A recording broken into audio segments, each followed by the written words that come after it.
Olá pessoal, eu sou Ricardo Viana, esse é o nosso curso de Laboratório de Programação e essa é a nossa segunda aula.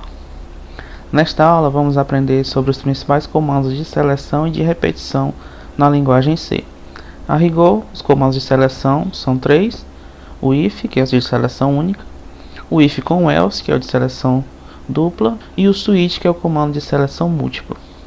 Os comandos de repetição também são três: o for, o while e o do while, e ainda veremos os comandos break e continue, que podem ser usados em conjunto com os comandos de repetição para fazer a repetição se comportar de uma maneira específica que a gente queira. Enfim, começando pelo comando if. O comando if é o comando de seleção simples, onde a gente vai testar uma determinada condição e é de acordo com a avaliação dessa condição, se ela for verdadeira, será executado o que está dentro dos comandos do if, que pode ser um comando só ou um conjunto de comandos. Então, por exemplo, a gente tem aqui um programa que recebe a idade de uma pessoa e vai testar se essa pessoa é maior de idade ou não. Se a pessoa tiver mais de 18 anos, ela é maior de idade. Então, o que o if vai testar? O if vai testar essa idade. Se o valor que for recebido de idade for maior ou igual a 18, vai entrar nesse comando do if e mostrar a mensagem: você é maior de idade. Então vamos aqui para o Eclipse implementar este exemplo. A primeira coisa que a gente vai fazer é criar a variável que vai ser utilizada para leitura. No caso, int idade, né? Idade é um número inteiro. Depois vamos mostrar a mensagem na tela pedindo para a pessoa digitar o valor da idade. Printf, digite sua idade.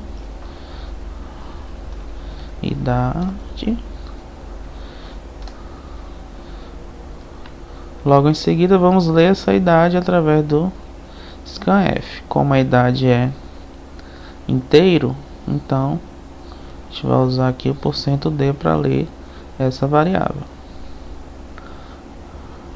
E aí passamos aqui o endereço da variável, é comercial, e o nome dela. Pronto. Através desse scanf a gente vai ler o valor que a pessoa digitar nessa variável idade. Agora vamos testar if idade maior ou igual a 18. Se isso acontecer, então printf, você é maior de idade, tem %de anos, né? Para eu mostrar quantos anos a pessoa tem. E aí passa aqui a variável idade. Pronto. Essas chaves, como eu falei lá no slide, elas são opcionais se o if tiver somente um comando, tá? Se tiver mais de um comando aqui dentro desse if, elas vão ser obrigatórias, porque senão o if só vai executar o primeiro comando que está dentro dele. Então, para evitar esse problema de esquecer e de querer colocar mais comandos e depois não funcionar, coloque sempre as chaves. Não tem problema, mesmo que seja só um comando, vai funcionar corretamente. Então vamos executar aqui, compilar no Eclipse, executar o nosso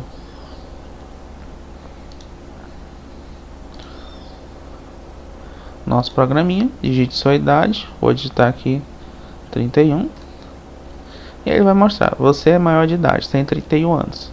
Pronto, que é o mesmo caso que foi mostrado aqui no exemplo, né? Só que com um valor diferente. Se eu digitar agora um valor menor do que 18, o que acontece? O programa não vai mostrar nada. Ele finaliza sem mostrar mensagem nenhuma. Por quê? Porque o valor é menor que 18, então ele não entra no if e não mostra a mensagem.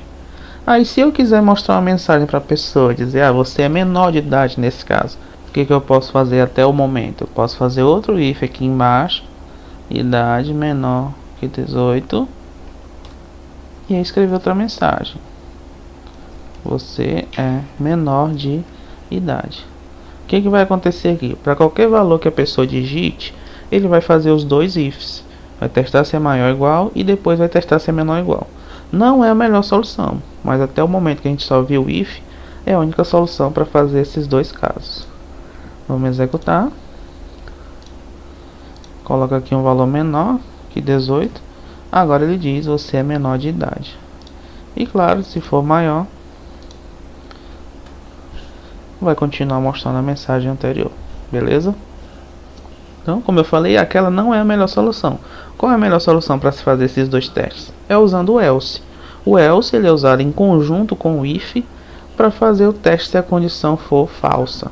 Como a gente sabe, o if só vai executar alguma coisa se a condição que eu passar lá for verdadeira.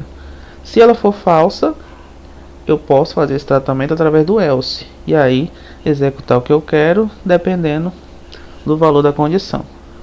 Antes da gente ver esse exemplo, vamos modificar o nosso programa anterior para utilizar o else. Então, ó, a gente fez dois ifs. E aí, no caso, para evitar que se faça esses dois ifs, ao invés de fazer o segundo if, eu coloco o else e faço o mesmo que tinha sido feito antes. Qual é a diferença de fazer usando o else e fazer usando dois ifs? Quando eu faço usando o else, o teste é feito somente uma vez. A condição idade maior ou igual a 18 é variada somente uma vez. Se for verdadeira, executa o primeiro comando, você é maior de idade. Se for falsa, ele já pula para o else, você é menor de idade. Então ele não avalia duas vezes como estava sendo feito antes. Isso evita que aconteçam erros. Por exemplo, se eu colocar uma condição incorreta, ele não vai ter problema, porque ele está avaliando só uma vez. Se for verdadeiro faz um, se for falso faz o outro. Neste outro exemplo aqui, a gente está testando a média de um aluno, verificando se ela é maior ou igual a 7. E aí o aluno seria aprovado. Se não for, ela pode ser maior ou igual a 4. E aí seria de prova final. Ou ainda reprovado se for menor que 4. Então vamos fazer esse exemplo aqui no nosso Eclipse. Então agora, ao invés de receber uma idade, a gente vai receber uma média. Média é um número real, pode ter caso decimal. Então ao invés de ser int, agora é float. Vamos colocar a mensagem aqui. Digite sua média, para a pessoa saber o que tem que ser feito, né? E aí depois vamos fazer o scanf. Scanf, como agora é float, ao invés de %d, %f. E o endereço da variável é comercial média, que é o nome da variável. Pronto, vejam que é muito parecido com o que a gente tinha antes, né? Da idade, só muda o tipo lá que é float. Vamos apagar os ifs também, que agora vai mudar tudo. Então o primeiro passo é testar se o aluno está aprovado. Para isso, a média dele tem que ser maior ou igual a 7, tá? Então se a média for maior ou igual a 7, printf aprovado. Beleza, agora eu coloco o else. O que esse else quer dizer? Que a condição deu falsa. Se essa condição deu falsa, significa que a média não é maior ou igual a 7, certo? Então ela é menor que 7. Sendo menor que 7, ainda pode ser maior do que 4 ou menor do que 4, que é o limite ali de prova final ou reprovado. Então dentro do else a gente tem que fazer esse teste a mais para saber se o aluno está de prova final ou reprovado. Como é que a gente faz isso? Colocando outro if aqui dentro. If média maior ou igual a 4. Então printf prova final. Vejam que nesse if aqui de dentro eu não preciso testar se ela é menor que 7, porque eu já tenho certeza que é menor que 7, já que não entrou no if lá de cima. Entrou nesse else, eu tenho certeza que é menor que 7. Então basta eu testar se é maior ou igual a 4. E se não for maior ou igual a 4, ou seja, se for menor do que 4, printf reprovado. Pronto, com esses ifs eu testo aí os 3 casos para saber se o aluno está aprovado, reprovado ou de prova final. Vamos testar aqui a execução.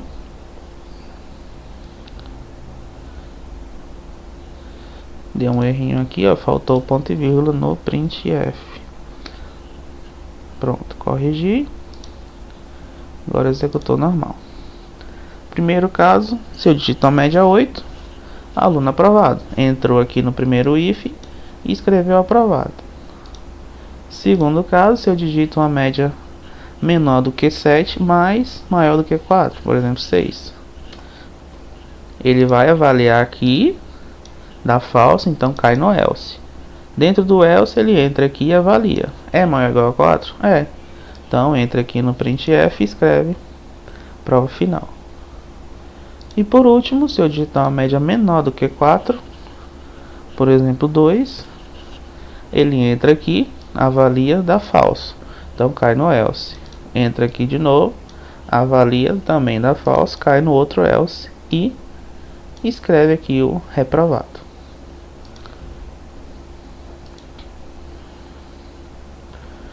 Aqui no slide a gente também tem os exemplos da execução para esses 3 casos. Nesse outro exemplo, pessoal, a gente vê uma sequência de várias condições que são testadas em cima da mesma variável.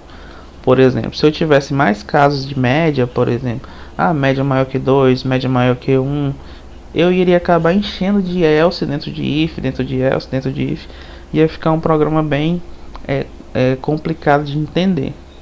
Para facilitar essa construção, o C permite que eu coloque o if que está dentro do else logo à frente dele aqui, e reduz a quantidade de chaves e facilite o entendimento do meu programa. Por exemplo, nesse próprio da média que a gente fez aqui, a gente poderia modificar. Ao invés de colocar else, abrir chave, dentro dessa chave colocar o if, eu poderia reduzir essa chave colocando o if aqui direto na frente. Certo? Aí, vou indentar direitinho aqui. Isso eliminaria uma dessas chaves também. Então, o programa ficaria menor, mais organizado e mais fácil de entender. O funcionamento seria exatamente igual. O que acontece? Ele testa primeiro média maior que 7. Se não for, se der falso, ele vai testar aqui média maior que 4. Se não for, aí ele entra aqui no reprovado, certo? Nesse exemplo aqui do slide acontece a mesma coisa. Ele testa a primeira condição. Se for verdadeiro, já entra aqui e escreve a mensagem 100%. Se isso aqui for falso, ele vai testar a segunda. Se for verdadeiro, entra aqui e escreve. Se não for verdadeiro, testa a terceira. Se for verdadeiro, entra aqui e escreve. Se não, testa a quarta. E assim por diante. Então, ele vai testando todas as condições nessa sequência, de cima para baixo, até que ele encontre uma verdadeira. Quando encontrar uma verdadeira, ele entra e executa o que está lá dentro. Depois de executado, ele sai dessa estrutura if else. Ou seja, ele só vai executar um desses passos que estão dentro dessa sequência de if else. E claro, se ele testar todas e nenhuma for verdadeira, ele vai entrar lá no último else e executar o que está lá dentro. Certo? O último comando de seleção é o comando de seleção múltipla, que é o switch. Através do switch a gente pode testar o valor de uma variável e fazer vários casos diferentes de acordo com o valor dessa variável. É um pouco diferente do if, porque aqui eu não estou testando condições, eu estou testando o valor de uma variável. E aí ele vai selecionar um desses cases que estão aqui dentro dessa estrutura, de acordo com o valor que essa variável assumiu, no valor que ele foi passado. Então, a estrutura é switch, dentro de parênteses a variável que eu quero testar, e aí eu abro chave e coloco dentro todos os casos que eu quero. Case, o valor que eu quero testar, 2 pontos, e na frente os comandos que eu quero executar quando essa variável assumir esse valor. Coloco aqui, pode ser um comando ou vários comandos, e aí no final, break. E posso fazer isso para vários valores diferentes. Case, o valor, 2 pontos, comandos e break. Então posso ter vários, tanto que eu quiser. E posso ter ainda no final o case, o caso default, que seria o padrão. Quer dizer, se ele não entrar em nenhum dos outros cases anteriores, vai entrar aqui no default. É como se fosse o else que a gente acabou de ver na estrutura de ifs aninhados. O break ao final de cada case serve para ele sair de dentro do switch ao final de cada caso. Porque se não tiver o break, ele vai executar continuamente todos os comandos que estão dentro do switch, independente dos outros cases ou não. Vamos ver aqui um exemplo. Aqui eu tenho um sisteminha que vai me dizer o valor do pedágio de acordo com o tipo de veículo que a pessoa está dirigindo. Por exemplo, eu recebo aqui o tipo do veículo e ele vai me dizer aqui o valor do pedágio que vai ter que ser pago, certo? Vamos fazer isso aqui no nosso Eclipse. Vamos apagar aqui nosso programinha de média. Criar a variável tipo veículo, que vai ser inteira, né? Pode ser 1, 2 ou 3 nesse caso. E o valor aqui para o valor a ser pago. Foi criado como double, que é na verdade um valor real. Pedágio. Opa. Pronto. Aí eu vou pedir para a pessoa informar o tipo de veículo. Informe o tipo de veículo. 2 pontos. Ela vai informar na variável tipo veículo. Scanf, como é inteiro, %d. É comercial, tipo veículo. Pronto, depois disso, agora a gente vai fazer o switch. Switch, tipo veículo. E aí testar os casos. Eu vou testar se é 1, case 1. Se for 1, vai ser o tipo carro de passeio. Então eu vou escrever aqui. Printf, carro de passeio. E salto a linha, né?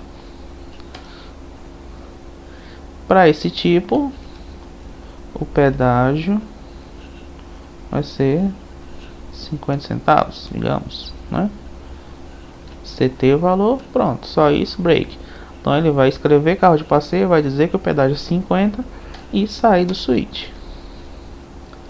Case 2, tipo 2 é ônibus. Printf, ônibus,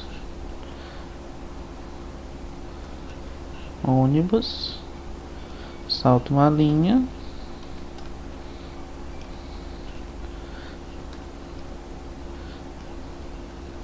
Pedágio de ônibus vai ser R$1 e break. E o último caso, case 3, printf, caminhão, salto uma linha. Nesse caso o pedágio vai ser R$2,50, break.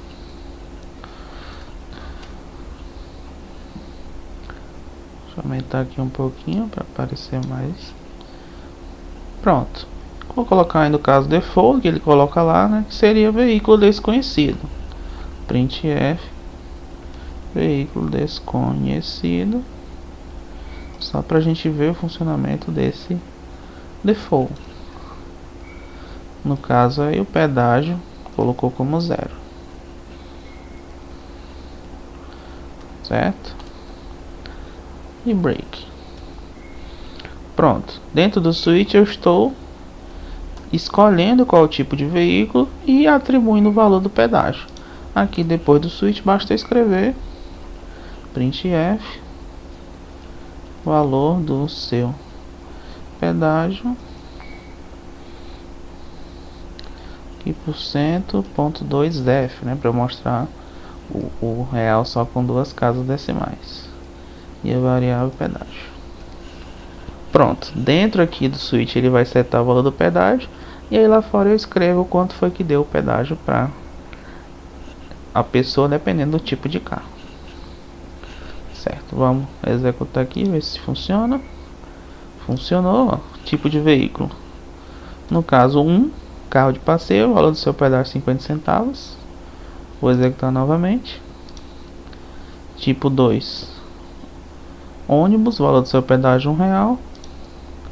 E tipo 3, caminhão, o valor do seu pedágio R$2,50. Se eu colocar qualquer outro valor que não seja um 2 ou 3, por exemplo 6, ele vai dizer veículo desconhecido e pedágio 0. Certo? Então esse é o funcionamento do switch. E esses foram os comandos de seleção, né? O if com else e o switch para finalizar. Agora passando para os comandos de repetição, a gente tem como primeiro deles o for. O for ele tem 3 parâmetros, né? Tem a inicialização, tem a condição e tem o incremento, que vão comandar como a repetição vai acontecer. Essa repetição ela acontece sob o controle de um contador, que a gente usa esses três parâmetros para controlar como esse parâmetro inicializa e até onde ele vai contar. Sendo que nesse primeiro campo, inicialização, a gente diz o valor inicial do contador. O segundo campo, a gente diz a condição de parada, para saber até onde esse contador vai aumentar ou diminuir, dependendo do caso. E o incremento seria a variação que esse contador vai sofrer em cada passo. Então pode ser aumentando de 1 em 1, aumentando de 2 em 2, aumentando de 10 em 10 ou diminuindo de 1 em 1, 2 em 2, etc. Por exemplo, a gente tem aqui um exemplo mais básico. For o i igual a 1, quer dizer, eu estou inicializando a variável i com o valor 1. Meu teste, minha condição é i menor ou igual a 10, então ele vai repetir enquanto i for menor ou igual a 10. E aumentar, i mais mais significa i igual a i mais 1. Então a cada passo, o valor de i vai aumentar de 1. Começa com 1, depois passa para 2, passa para 3, passa para 4. Quando chegar em 11, né, quando essa condição for falsa, aí a repetição termina, certo? E aí, claro, em cada passo da repetição, ele vai executando o que está aqui dentro das chaves desse for. Vamos lá fazer o nosso for aqui no Eclipse. Primeiro eu crio a variável que eu vou usar no for. Aí eu faço a inicialização primeiro, i igual a 1, depois a condição, i menor ou igual a 10, depois o incremento. I mais mais poderia ser i igual a i mais 1, poderia ser também i mais igual a 1, todos significam a mesma coisa, tá? I mais mais. A gente costuma usar o i mais mais porque ele é menorzinho, mais simples. Printf %d e aí a variável i que vai ser impressa, tá? Vou colocar um espaçozinho para ficar um espaço entre um valor e outro. Pronto, só isso, bem simples. Esse programa, o i vai inicializar em 1, vai aumentar de 1 em 1 e vai parar quando passar de 10. Vamos executar. Tá aqui o resultado. Escreveu 1, 2, 3, 4, 5, 6, 7, 8, 9, 10. E quando passou para 11, a condição aqui deu falsa. E aí ele termina, ele não faz mais o que está aqui dentro, ele simplesmente passa para fora do for e continua o programa. Aí, como já é o fim do programa, termina. Já o comando while, ele tem somente um parâmetro, que é a condição que vai ser testada. Essa condição ela é avaliada em cada passo e enquanto ela for verdadeira, continua repetindo os comandos que estão dentro do while. Nesse caso, a gente tem que, em algum momento, colocar essa condição para ser falsa, senão a repetição vai ficar acontecendo eternamente. Isso vai dar o que a gente chama de loop infinito, certo? Nesse exemplo aqui, ó, o que acontece? Eu vou somar os números que a pessoa vai digitando até que ela digite o menos 1. Enquanto o número for diferente de menos 1, que é o que essa condição aqui está dizendo, a repetição vai continuar acontecendo. E aí quando a pessoa digitar menos 1, essa condição passa a ser falsa e a repetição termina. Vamos lá fazer aqui no nosso Eclipse. Vamos criar primeiramente as variáveis que vão ser usadas. Primeiro para ler o número a cada passo. Depois a variável para somar esses números que vão sendo lidos. Vou iniciar em 0 porque é o elemento neutro da soma e ele não vai interferir no resultado final da soma. Aí eu vou fazer while, while significa enquanto o número for diferente de menos 1, faz o que? Coloca a mensagem para a pessoa, digite o número, menos 1, para sair. E aí eu vou ler esse número, scanf, como é float %f, e aí o endereço é comercial número. Pronto, li o número. O que eu vou fazer? Eu vou somar esses números, mas eu só quero somar se não for menos 1, né? Então eu vou fazer um ifzinho aqui dentro. If número diferente de menos 1, eu somo. Soma é igual a soma mais o número novo que a pessoa digitou. certo? Isso porque eu vou usar o menos 1 somente como um indicativo de que eu quero sair do programa e não como um número propriamente dito que eu quero que seja somado. Pronto, aí quando eu sair desse while, eu vou escrever o resultado. Soma dos números por cento F. Vamos botar ponto 2F para ficar duas casas decimais. E agora eu vou escrever a soma, certo? Pronto.